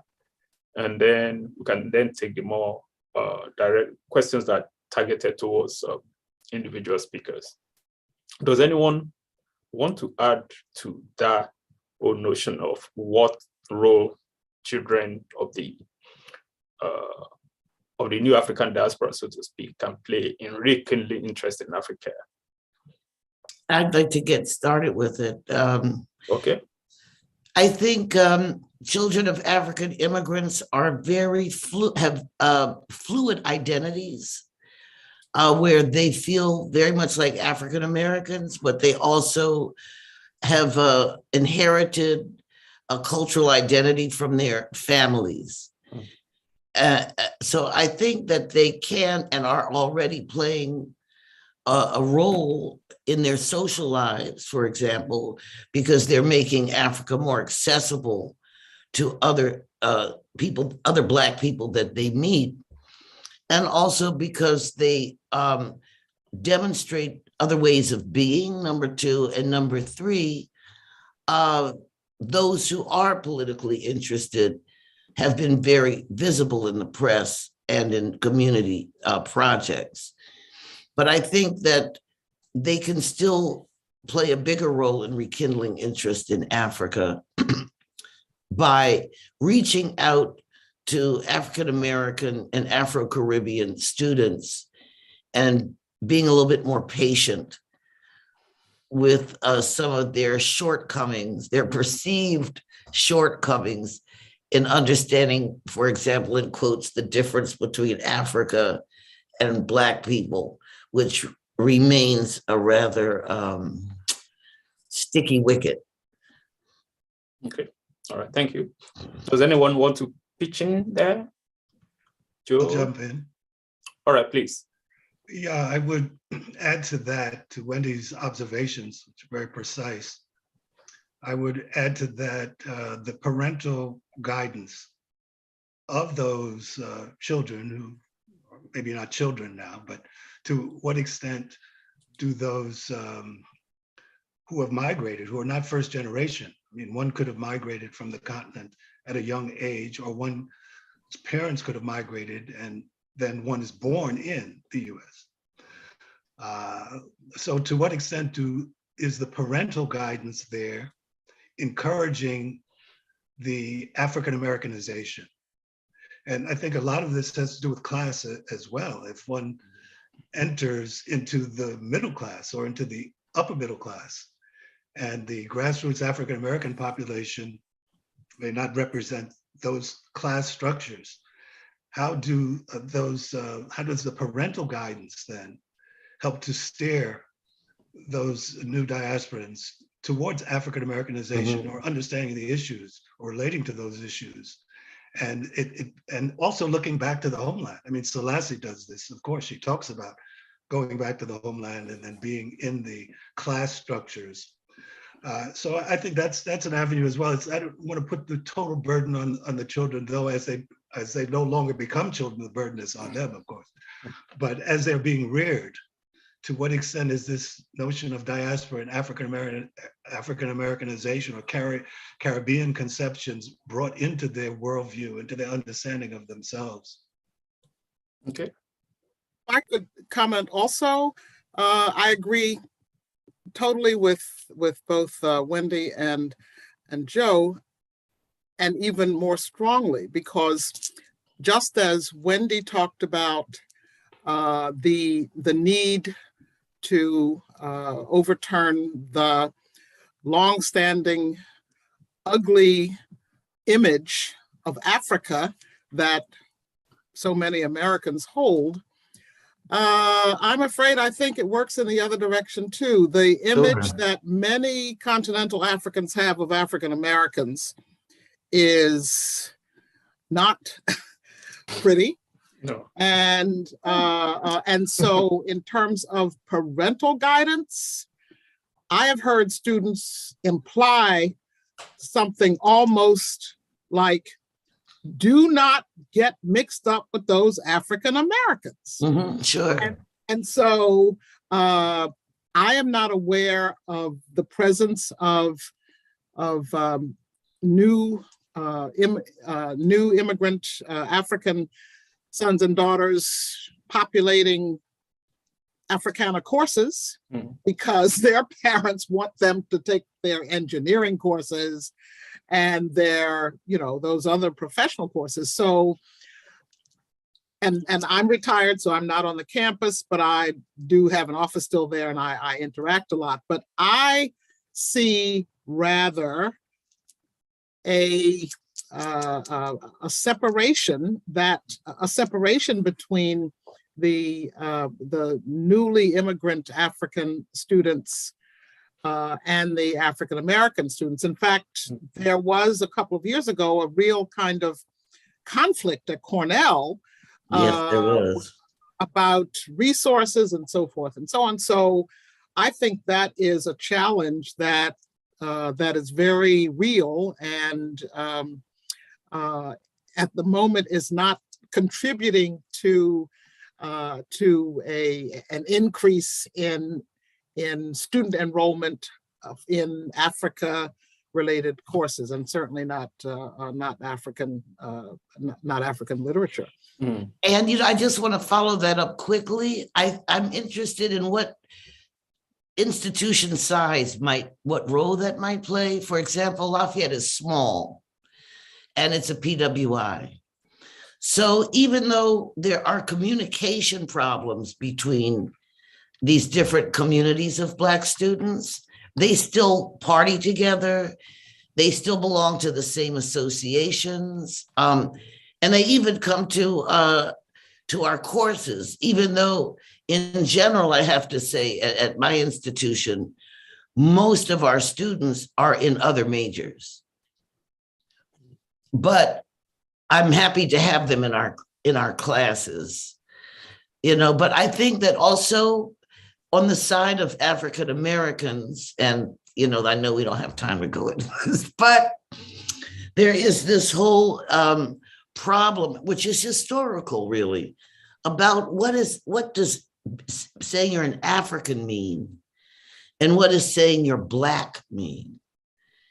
And I think that I feel like I've got a foot on either side. And it seems to me that many people from Africa, when they're saying, I'm not Black, they don't mean that they're not Black, but they're speaking of Black as though it's a separate ethnicity. I'm not part of the Black ethnicity. Whereas given our history, our survival depended on everybody saying they were Black. That's how we managed to survive. So it seems that's a very contested terrain. I'm optimistic with time, but I agree with you. It's a very contested terrain. And particularly on the American side, we're challenged with a challenge that is very American, which is accepting difference. Americans in general. Oh. And if I can just add one more literary reference there, we think about Chimamanda Adichie's book, Americana. Uh-huh.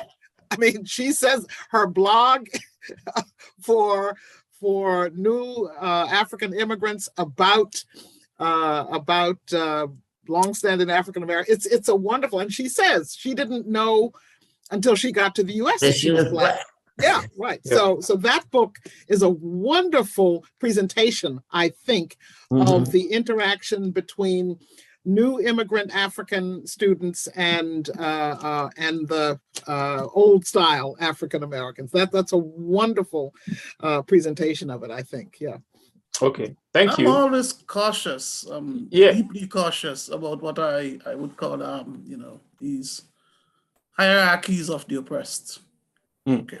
And the ways in which, the sense of difference, can and have been manipulated, to benefit those who have really not the best interests of Africans or African Americans or African Caribbean people at heart. So it seems to me that, that's just a couple of years ago as well, we had this, this debate about, who's being selected into, the elite schools. That African Americans are being left out in favor of Africans and all those kinds of stuff, and to me, that these are kind of poisonous debates which are intended to, to do more harm than good, and so that are more ferocious on the necessity of spelling out where we have to function together.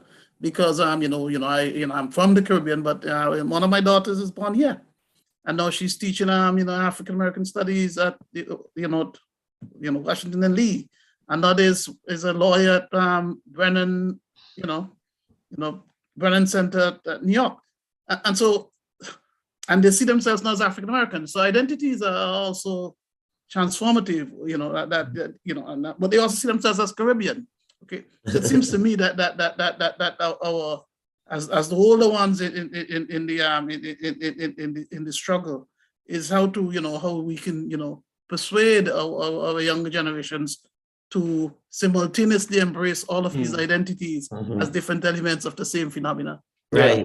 Speaking of which, in fact, and I have a question specifically to you, Garrey, but before that, I just wanted to say quickly, especially in terms of very iconic public figures who are also like entertainers, or if you want, like people up there in public eye, not so much Beyonce, but someone like Colin Kaepernick, who, for instance, is so, is the equal, is very visible out there. And one of the things he did after the problem with the NFL was actually to go to Ghana, and people started making fairly negative comments about that. But here was someone who, if we want to actually think in historical terms, was doing exactly the kind of things that Muhammad Ali did back in the day. And it's actually, I think, if we feel that figures like Beyonce are probably a bit problematic, or maybe Snoopy Dogg and all of that because of the nature in which people tend to perceive. But look at this historical, this political figure who is simultaneously assertive, but also into entertainment. So I'm just wondering whether that presents with us the kind of figure who can sort of deal with this complexity, both in terms of really integrating the different aspects of Black experience and also doing the same thing from the point of view of being, I don't want to say an entertainer, but of a figure who is not really very marginal, who is not an academic person, but who has simultaneously political and institutional power. But of course, we also see how it's been marginalized and actually punished for precisely taking that political action. I just wanted to throw that out there in case people want to be pitching that in on that. But I just have a specific question that somebody asked. I think the audience member is Kanate Dauda, and it's for Dr. Denney. And so this is like how question. How were you selected or hired or chosen or elected as a speechwriter for Nelson Mandela? And how did this position further shape your personal and professional and academic experiences in Africana or African studies? So this is like, give us more. Yes. Writing for Mandela wasn't a paid position, it was a mission. We engage in a struggle, and your life is on the line. The assassinations are taking place fairly regularly. If Mandela's speechwriters are known, they can be assassinated too, and that's just so you're writing from underground. So we are hidden, hidden fighters in this battle as apartheid is collapsing and so on. So we understood the danger, and but it's not you're not being paid money. You have embraced the struggle. This is the part you play within that struggle. It's a mission. It's not a job. And what that has meant for my teaching, especially when I'm teaching South African history, but also, in the history of slavery, one student asked me some time ago, because I was looking at slave resistance, okay, and he's asking, who chose to resist and who chose not to, and I quoted a line from Bob Marley where where Bob Marley sings that soon we'll find out who is the real revolutionary. That's the heart of the confrontation that each individual, as an individual, must make, and the broader collective as well, as to how you confront, racialized oppression and the fact that you're putting your life on the line. We'll find out who's the real revolutionary. Are you willing to put your life on the line in this fight? Okay. So in that sense, the South African experience, of working with the ANC. Enters the classroom when these kinds of questions get asked as to how people make those decisions and so on. Sometimes it's an individual decision as to who's going to put his life on the line. Everyone does not resist, but some do. And when they do, it could have repercussions across the entire universe of the oppressed. Well, yeah, on the South African connection, Nelson Mandela was so relevant to the African-American interest in Africa from his imprisonment to his release. He was a fulcrum, if you like, he was a focal point. And I mentioned at the ALA, I think it was the ALA in Canada, where that was hosted by Cecil Abrahams, South African Cecil Abrahams, and the other members of the ANC who were in exile here, like Amelia Blossom Pegram, Thelma Ravel Pinto, and the others who were part of the ALA. They were very influential in bringing in African Americans because we could relate to the cause around race in particular. So Nelson Mandela was always that point for African Americans. I'm not sure how for Caribbeans as well, because Black nations, right? Mm-hmm. But in this context, minorities among majorities, South Africa majority in a minority, but nevertheless, we could relate to those issues around racial oppression. And Mandela was so significant, was so important for bringing us into Africa that way. And if we got into Africa from the South, we could move around. We could then say, well, what's happening in the West? What's happening in the East? What's happening in the North? But we had to get there some way, even institutionally. And when Mandela came to New York after his release, he was able to fill up Yankee Stadium. I mean, I was there, and it was just an immense moment, you could say, for recognizing the power of that bridge across from South Africa to the US. So Mandela, he just remains that figure. I wonder how he is for South Africans now, because they also have a post. They also have a generation that's coming into being after that political energy of Mandela. Not to go away from the topic, but it seems there could be parallels drawn to, this historical issue of time and movement. One of the exciting things is to see how South Africans are opening up to the rest of the continent. Mm-hmm. Right now, South Africa hosts so many conferences about the geopolitical position of Black people, about African futures. It's really and this is just the beginning. It's very, very exciting. Okay. In fact, in relation to that, there's a question that is in terms of South Africa's position in the world. This question is from Belumi Folajimi, and essentially saying that apartheid is over, but the current situation in South Africa, political economic crisis like xenophobia, this periodic victimization and targeting of Black people, essentially from the other parts of the continent in South Africa, and the corrupt allegations are raised against major political figures like the former president, Jacob Zuma. What level do these issues that are really very about power and about powerlessness relevant in actually making African studies or African studies scholars be more interested in Africa, South African, but also larger African studies, African continent issues? So I just wanted to build upon that before we run out, maybe take another round of responses to this. Yeah. Thank you. I am, in general, I would be resistant to the idea of singling out South Africa on the issue of some of the, the things which have gone wrong, and therefore South Africa is somehow worthy of greater kind of focus than other African countries. It seems to me, even, lots of this time when we do, African American studies and African American history and African history, we begin with Egypt, and there's the way in which, we say Egypt is this, this, and so on. And Egypt, of course, was a wonderful civilization. But these guys, 50,000 years ago, the Sand people, making the arrows and they doing biochemistry and so on. These are Africans too. So I tend to, move towards the idea that all African people have value. All African history need to be studied.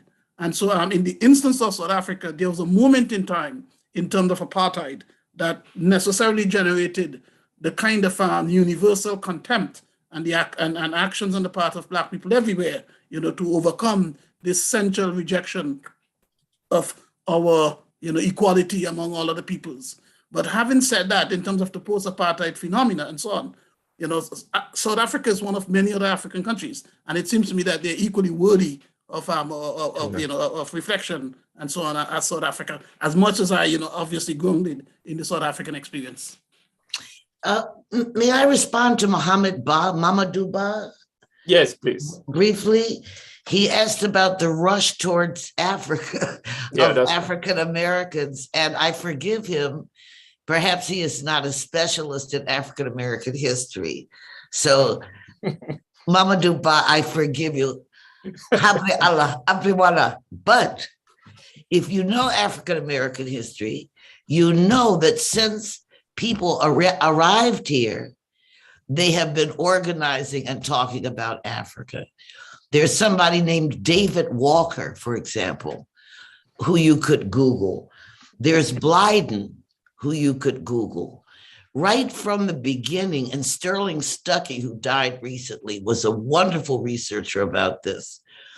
Even during the period where people could identify, say, one of their grandparents, you have to imagine in the 1850s, in the 1840s, here, for example, in the United States and in the Caribbean, people might say to each other, you know, my grandmother was a Congo woman, or my great-granddaddy was a Mandinka man. But they realized that they didn't live in a Mandinka community or a Congo community.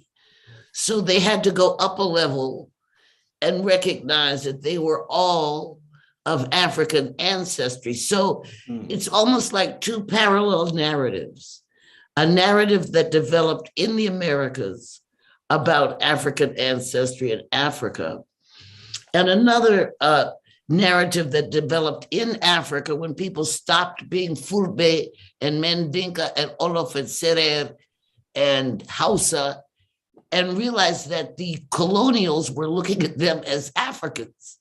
Nobody starts in their family saying, oh, I'm an African. Yeah, that's You a know, good point, yeah. So it actually grew up on two different sides of the Atlantic, and we just have to sort of give each other credit for our separate histories. Yeah, it reminds me of a question that Neruda Farah asked Chinua Achebe in an interview with Lynn Innes, the African Writers Series. He asked Chinua Achebe, do you remember when you first started to conceptualize of yourself as an African? And actually, he was stumped by that question. He had to think about it. He said he's been asked many other questions, but he was never asked that question. But I also want to talk about this idea of Blackness that Wendy raised, that many of us had to go through a transition to get to Blackness, from Negro to colored to Afro-American to African-American. And once you got to African-American, you had to somehow connect to Africa in some way or another. You had to definitely realize that there's a big continent out there and you have an ancestry there. And how are you going to connect up? I'm speaking on the popular level, but on the academic level, you were kind of compelled to do something as well. I think that's what Anne was talking about, that at a certain point she had to say, I have to connect up in some way academically or through my scholarship. Right, because to continue with what Joe is saying, when I was growing up, it was an insult to be called Black by one of my fellow Black schoolmates, since I went to Black schools for most of my time. It was fighting words on the playground if somebody called you Black. And African wasn't even in the vocabulary. Nobody acknowledged being African. In fact, the first, my sister had also, she did some projects in Africa, mostly East Africa too. And when I started going, my mother said, well, I think it's wonderful that you are going to help the Africans. And I was going to do research on Amata Edu, right? And my mother, all she could think of was that, you know, in the church or wherever there were collections for the starving Africans. And so Africa was not a positive reference for most African Americans at the time that I was growing up. So to be called, and I can remember adults when I was like college age resisting African American. I ain't no African, right? So don't call me. So it definitely is a historical evolution or development, I'll say, to go from, Du Bois trying to get Negro capitalized in the New York Times to moving away from the term Negro to African American. So, yeah. May I ask a question related to Pitaqua, who has? Okay, yeah, you've seen that. And this is what I want to say, since I'm starting to get old now. I think I could say that. You have to take the long view. People here talking about South Africa. I remember when Mickey Lassiter from SNCC was demonstrating in front of the South African embassy. And I remember what's the Trans-Africa, which was started by an African-American, was the first effort of lobbying for Africa, and that was created by African-American. I myself have lived almost half my life in West Africa. So it hurts me when I see this kind of what Brother Denney talked of as venom between these different communities. But we have to get sophisticated and understand that these kind of things will happen. If we can have a fascist right in the United States, then we can have Black people who talk about the FBA movement. We have to be that sophisticated, and we can't let it confuse us about the larger stride of history. And I'll tell you something else. So what? Some Black people don't want to care about Africa. Say, boom, let them go and not care about Africa. We're not going to take everybody with us. A lot of us really care about Africa. So we're going to pay attention to that. You see, if they want to miss out, when those economies start jumping and they're developing nuclear energy and 40% of all farmland on the globe is in Africa. So yes, we're going to try to convince people. We want them to be more informed, but Pitaqua, don't worry. Don't let it bother you. There, you do have an audience. There are many Black people who are more open and who can live with this kind of ambiguity, really, is what we're talking about. That you don't have to be just Black from South Carolina. African Americans know how to do it. You can be Black from South Carolina and you can be from Philly. People don't have a problem with that. So, for example, there are more African Americans who've been to Africa. There are more African Americans who have been accepted into various African contexts, who allow themselves to feel a little bit African as well as American. Same thing goes for the Caribbean. So yes, that is rather abhorrent. We don't like to see those very narrow, xenophobic types of movements, but we're not going to let it absorb much of our energy. We understand what's happening. And I understand that even in some of our major cities, Nazis are demonstrating. But I don't think it's all of America, but I think all of America needs to pay attention. So we also have to allow ourselves to be all these different people and to see the world for what it is. I mean, a lot of times when I first started going to Africa, people used to say, yeah, you're interesting, but, you know, we want to meet a real American. I think it's funny. It doesn't bother me. You know, ignorance it's not the end of the world. And it is certainly true. Not to mention the experience of being a diasporan and going to Africa and being called in a very friendly manner, white lady. whether it's Obruni, whether it's Tubab, whether it's Mzungu, you know, you're called white woman. And one academic friend of mine, Ghanaian academic friend of mine, just said, you know, African Americans need to get over that because Ghanaians don't mean anything but. And I said, no, my sister, let me tell you one thing. I cannot ever get over being called a white person. And especially when I go, now I understand, and I won't, just cut the head off of everybody who calls me that. But and it's because we are seen as being culturally different. It is not the skin color mostly, it's not color. Right. As my housekeeper said to me when I asked her once, I said, why do you consider me an O'Bruni? And she said, because in the mornings you take tea for your breakfast and not fufu. So, and I said, well, you got that right, because I am not eating. But you know what? It's so funny because it's relative. When I was at ABU, Amadou Bello University, I had Hausa friends whose grandmothers called them Tubab. Yeah. Baturia. The thing, if we just relax, we call Haitians French people. Let's be real. Black people look at Haitians and call them French. We look at Black Puerto Ricans and we call them Spanish people.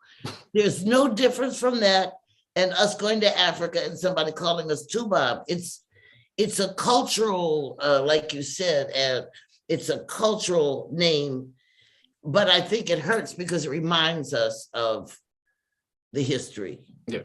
My daughter went home some time ago, and she was playing soccer with other Black women, but they couldn't remember her name, so they called her Yankee, and she was not happy. Me, I was just hugely amused. They call her Yankee, pass the ball. She didn't like that. Me, I just laughed. Pass the ball, Yankee. Anyway, well, we actually are at the end of our time, and we can go on because this is really very fascinating, but we really like to thank you all for your generosity in terms of time, in terms of sharing your experiences. This is quite fascinating and helpful to us as a community, not just of scholars, but of diasporic scholars, but also essentially of people who basically imagine Africa as being the entire world, both inside and outside, and how even people who are not, in racial terms, Black, also Black because they have a long history of living on the continent, of really engaging with the African continent, and that's where we all came from. And who knows that's where we all end up at any rate. We're really very interested in that now. And thank you so much for your time, for your experience that you share, and the very interesting ways in which you actually are thinking about the moment. So this is not just academic, but also about everyday life, about what young people are experiencing. And so that's really quite, there's nothing to do that really doesn't involve experience. So we always need experience and generosity, and you have actually provided that this afternoon. So thank you very much. And on behalf of the African Literature Association and our Executive Council, I'd like to say a big thank you to you and wish you very well. I will call on you again at some point, and really very, very grateful for your time and everything else. So thank you. Have a good evening. Yeah, take care now. Have a good day, everyone. Bye-bye. Bye, take care. Thank you. Bye, and Wendy Garrey. Yeah. Bye. Ken. Take care. Bye.